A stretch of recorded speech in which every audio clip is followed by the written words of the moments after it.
आज का हमारा टॉपिक जो है ग्रुप थ्योरी से रिलेटेड वो है आपके टाइप्स ऑफ वाइब्रेशंस। आपने जब करेक्टर टेबल की स्टडी करी वहाँ पे आपने देखा कि आपके पास वाइब्रेशंस जो है वो I R active I vibrations, Raman active vibrations आई। ठीक है, तो उसमें देखते हैं आगे भी और सब क्लासेस हैं आपके वाइब्रेशंस में, वो कौन कौन सी हैं वो देखते हैं। ठीक है, तो इसमें है आपके पास पैरेलल वाइब्रेशंस हैं, परपेंडिकुलर वाइब्रेशंस हैं, in plane and out of plane vibrations हैं, पोलराइज्ड एंड डीपोलराइज्ड वाइब्रेशंस हैं। ये वाइब्रेशंस जो हैं इनको या तो आप क्या कह सकते हैं, आई आर एक्टिव वाइब्रेशंस कह सकते हैं या फिर रमन एक्टिव वाइब्रेशंस कह सकते हैं। तो ये जो आपके पास यहाँ पे 6 टाइप्स बताए हुए हैं, तो ये देखते हैं हम इनमें से कौन कौन सी आई आर एक्टिव है और कौन सी रमन एक्टिव वाइब्रेशंस हैं। ठीक है, तो इसका मतलब आप ये कह सकते हैं कि हमने क्या किया है, इनको दो मेन ग्रुप्स में डिवाइड कर दिया है, आई आर एक्टिव और रमन एक्टिव वाइब्रेशंस में। वाइब्रेशंस 2 टाइप की बताई हुई है, आई आर एक्टिव और रमन एक्टिव। उसके बाद जो आपकी आई आर एक्टिव वाइब्रेशंस हैं इनकी स्टडी आप दो बेसिस पे लेके चलते हैं। एक तो जब आप सी एन मतलब प्राइमरी एक्सिस या फिर प्रिंसिपल एक्सिस देखेंगे, आपके पास जब आप पॉइंट ग्रुप पता कर रहे होते हैं तो वहाँ पे एक प्रिंसिपल एक्सिस आती है रोटेशन को लेके। तो आप देखेंगे आपके पास जो प्रिंसिपल एक्सिस है उसके पास जो करेक्टर होगा उसके अंडर वो पॉजिटिव है या नेगेटिव है। पॉजिटिव है तो एक टाइप की वाइब्रेशन होगी और नेगेटिव है तो दूसरी टाइप की वाइब्रेशन होगी। और वैसे ही क्या करते हैं, आई आर एक्टिव की वाइब्रेशन एक और बेसिस पे आप स्टडी करते हैं, वो है आपकी प्लेन की बेसिस पे सिग्मा एच। ठीक है, सिग्मा एच की बेसिस पे भी आप आई आर एक्टिव वाइब्रेशंस का पता कर सकते हैं। तो आपके पास आई आर एक्टिव वाइब्रेशंस जो हैं वो 4 आती हैं, उनमें से है parallel vibrations, perpendicular vibrations, in plane and out of plane vibrations. ठीक है, उसके बाद आपके पास बचती हैं पोलराइज्ड एंड डीपोलराइज्ड वाइब्रेशंस, तो वो आएंगी आपके रमन एक्टिव वाइब्रेशंस में।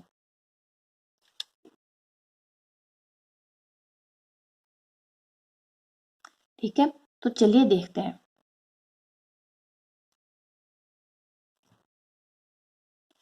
IR active vibrations with respect to Cn and IR vibrations with respect to sigma h। ठीक है, तो अब क्या होगा, अगर आपके पास Cn का करेक्टर पॉजिटिव है तो पैरेलल वाइब्रेशंस कहलाती है, अगर वो नेगेटिव करेक्टर है तो परपेंडिकुलर वाइब्रेशंस कहलाएंगी। अब ये पॉजिटिव मतलब फॉर एग्जांपल आपके पास C2 जो है उसके नीचे का करेक्टर 1 है। ठीक है, तो कहीं किसी करेक्टर टेबल में आपके पास +1 आएगा, किसी करेक्टर टेबल में आपके पास -1 आ जाएगा।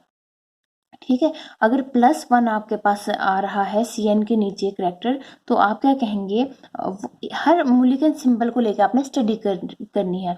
जिस मूल्यांकन सिंबल को लेकर आप स्टडी कर रहे हैं उसके आगे आपने देखना है कि Cn के अंडर जो करेक्टर है वो क्या है।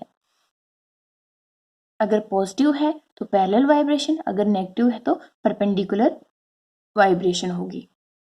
वैसे ही आपके पास सिग्मा एच को आप देखेंगे, वैसे ही आप किसी एक मूल्यांकन सिंबल को पिक कीजिए और उसकी स्टडी कीजिए कि आपके पास जो वाइब्रेशन है वो कौन सा वाइब्रेशन, मतलब पैरेलल है, परपेंडिकुलर है या फिर इन प्लेन है या आउट ऑफ प्लेन है। तो अगर आपके पास जब आपने स्टडी किया Cn आपके पास पॉजिटिव करेक्टर है तो आप बताओगे कि ये जो वाइब्रेशन है आपके पास ये क्या है, पैरेलल वाइब्रेशन है। और बाद में आप सिग्मा एच को देखोगे और वहां पे अगर आपके पास पॉजिटिव है तो आप कहेंगे ये इन प्लेन वाइब्रेशन है। तो चलिए इनकी डेफिनेशन देखते हैं। ठीक है,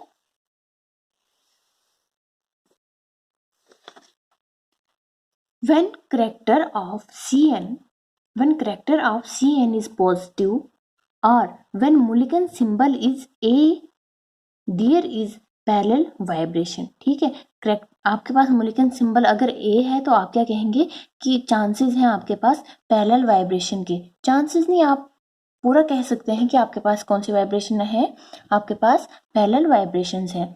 व्हेन द करेक्टर, उसके बाद आपका सेकंड जो आपका टाइप आता है इसी में, जब आप Cn को लेकर स्टडी कर रहे होते हैं तो क्या कहता है, when character of Cn is negative when character of Cn is negative or when the Mulliken symbol is B, there is perpendicular vibration. Because जब आप मुलिकन सिंबल्स की स्टडी कर रहे होते हैं तो वहाँ पे क्या बताते हैं, Cn के सामने अगर प्लस है तो आपके पास A आता है, अगर Cn के सामने माइनस है कोई भी करेक्टर तो B आता है। दैट मीन्स आप सिंपली मुलिकन सिंबल को देख के भी डिसाइड कर सकते हो कि आपके वाइब्रेशंस कौन सी है।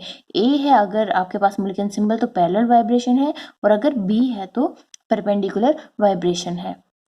ठीक है, तो ये आप वाइब्रेशन जो है बाकी ई या टी के लिए फिर आप नहीं समझ सकते। ठीक है, वैसे फिर आप क्या करेंगे, विद रिस्पेक्ट टू जब प्लेन स्टडी कर रहे होते हैं तो आपके पास इन प्लेन और आउट ऑफ प्लेन वाइब्रेशन की स्टडी हो रही होती, क्योंकि प्लेन की स्टडी कर रहे हैं तो प्लेन में वाइब्रेशन कैसे होगी। अगर आपके पास ये पेज ऐसे प्लेन में हम मान के चलेंगे तो आपके पास वाइब्रेशन ऐसे हो रही होगी। ठीक है, ऐसे करके हो रही होगी।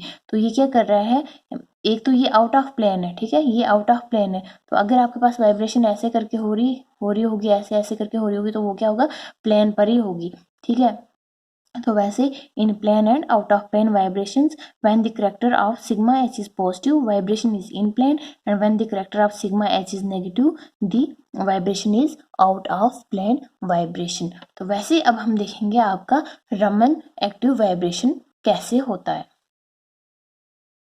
आपका जो रमन एक्टिव वाइब्रेशंस हैं ये डिपेंड करती हैं आपके आई आर एक्टिव वाइब्रेशंस पे। ठीक है, सबसे पहली बात ये आपको ध्यान में रखनी है, अगर आपके पास किसी मुलिकन सिंबल को लेके क्या है, दोनों करेक्टर्स जो है पॉजिटिव आ रहे हैं, दैट मीन्स अगर मतलब सिग्मा एच और Cn की जब आप स्टडी करेंगे किसी मुलिकन सिंबल को लेके, अगर उनके करेक्टर्स दोनों केसेस में पॉजिटिव हैं, मतलब उनकी वाइब्रेशन पैरेलल वाइब्रेशन और इन प्लेन वाइब्रेशन है, तो आप कहेंगे आपके पास रमन एक्टिव वाइब्रेशन कौन सी होगी, पोलराइज्ड वाइब्रेशन होगी। ठीक है, मतलब सेम होना चाहिए, जरूरी नहीं कि पॉजिटिव है, नेगेटिव भी हो सकता है, बट दोनों में क्या होना चाहिए, सेम है। मतलब अगर parallel vibration with in-plane vibration है तो आप कहेंगे कि आपकी रमन एक्टिव वाइब्रेशन कौन सी है, पोलराइज्ड है। अगर आपके पास perpendicular vibration with out of plane vibration show हो रही है तो वो आपके पास क्या होगी, आपके पास पोलराइज्ड वाइब्रेशन ही होगी, बिकॉज दोनों केसेस में सेम साइंस वाला कंसेप्ट शो हो रहा है। ठीक है, सिमेट्री दिखी जा रही है, यहाँ पॉजिटिव यहाँ नेगेटिव, मतलब सेम चीज़ें को लेकर सेम साइंस को लेकर स्टडी हो रही है। तो मतलब अगर आपके पास दो सेम साइन वाले वाइब्रेशंस आपको दिख रहे हैं तो वो पोलराइज्ड होगी, दो अपोजिट साइंस वाले वाइब्रेशंस दिख रहे हैं तो वो डीपोलराइज्ड होगी। अब पोलराइज की तो मैंने आपको एग्जांपल बता दी कि अगर आपके पास पैरेलल वाइब्रेशन और इन प्लेन वाइब्रेशंस है, that means you have polarized Raman active vibrations. Okay, and you can say if you have perpendicular vibrations with out of plane vibrations, you have polarized vibrations. But for depolarized vibration आपको opposite signs का होना चाहिए, मतलब if you have parallel vibrations with out of plane vibrations, you can say the vibration in case of Raman active is depolarized. ठीक है, और अगर आप या फिर दूसरा केस आपके पास ये भी आ सकता है कि अगर perpendicular vibration with in plane vibration है तो आपके पास जो रमन एक्टिव वाइब्रेशन है वो कैसी होगी, डीपोलराइज्ड होगी। ठीक है, तो इसका जो डेफिनेशन है आपके पास सिंपली मैंने यहाँ पर बताया हुआ है, it is symmetric vibration means same sign वाला होगा, and is decided by IR active vibration, ये नेगेटिव नहीं है, ACTIVE एक्टिव, ये क्या है, एक्टिव है, इसको नेगेटिव नहीं समझना। जैसे कि parallel and in plane vibration polarize में आएगी, perpendicular and out of plane vibration polarize में आएगी। ठीक है, मतलब जब आप पोलराइज वाइब्रेशन या डीपोलराइज वाइब्रेशन पढ़ रहे होंगे, आप किसी एक वाइब्रेशन की स्टडी नहीं बल्कि दो का सेट लेंगे। ठीक है, दो वाइब्रेशंस का सेट लेके स्टडी कर रहे होते हैं।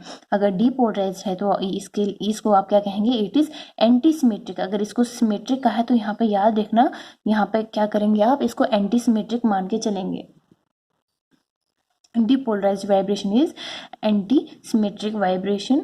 If structure has parallel and out of plane vibration or perpendicular or in plane vibration, you can say the vibration is depolarized Raman active vibration. तो उम्मीद है आपको आपके ग्रुप थ्योरी से ये जो वाइब्रेशंस का कंसेप्ट आया ये बहुत ही सिंपल है, समझ आ गया होगा। ऑब्जेक्टिव्स में आप में से आपको इसमें से पूछ सकते हैं, 2 नंबर का नेट का क्वेश्चन आ सकता है इसमें से। तो ये वाइब्रेशंस आप ध्यान दे के समझिएगा। इसमें कुछ समझने लायक तो है नहीं, बट फिर भी कोशिश कीजिएगा कि आपको कोई मिसकंसेप्शंस ना हो इसमें से, ठीक है।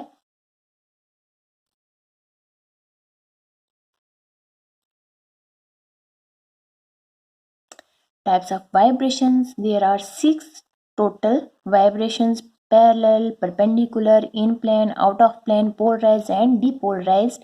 And IR active are parallel, perpendicular, in plane and out of plane, where Raman active are polarized and depolarized. ठीक है। उसके बाद आपको क्वेश्चन आ सकता है कि पैरेलल वाइब्रेशन जो है वो रमन एक्टिव है या IR एक्टिव है, ठीक है। एक ये क्वेश्चन आ सकता है। अदरवाइज आपको पूछेंगे कि आपकी जो पैरेलल वाइब्रेशंस है भाई उसकी स्टडी आप विद रिस्पेक्ट टू व्हाट मतलब करते हैं, तो हाँ ऑप्शंस में आपको CN होगा, ठीक है, सिग्मा H होगा, SN होगा एंड I हो सकता है, ठीक है। तो आपको क्या ध्यान रखना है, इसकी स्टडी अब हम किसको लेके स्टडी कर रहे होते हैं, CN मतलब प्रिंसिपल एक्सिस को लेके स्टडी कर रहे होते हैं, ठीक है। तो इस टाइप के आपके पास क्या आ सकते हैं, मतलब मल्टीपल चॉइस क्वेश्चंस आ सकते हैं। इस वीडियो में इतना ही। Thank you.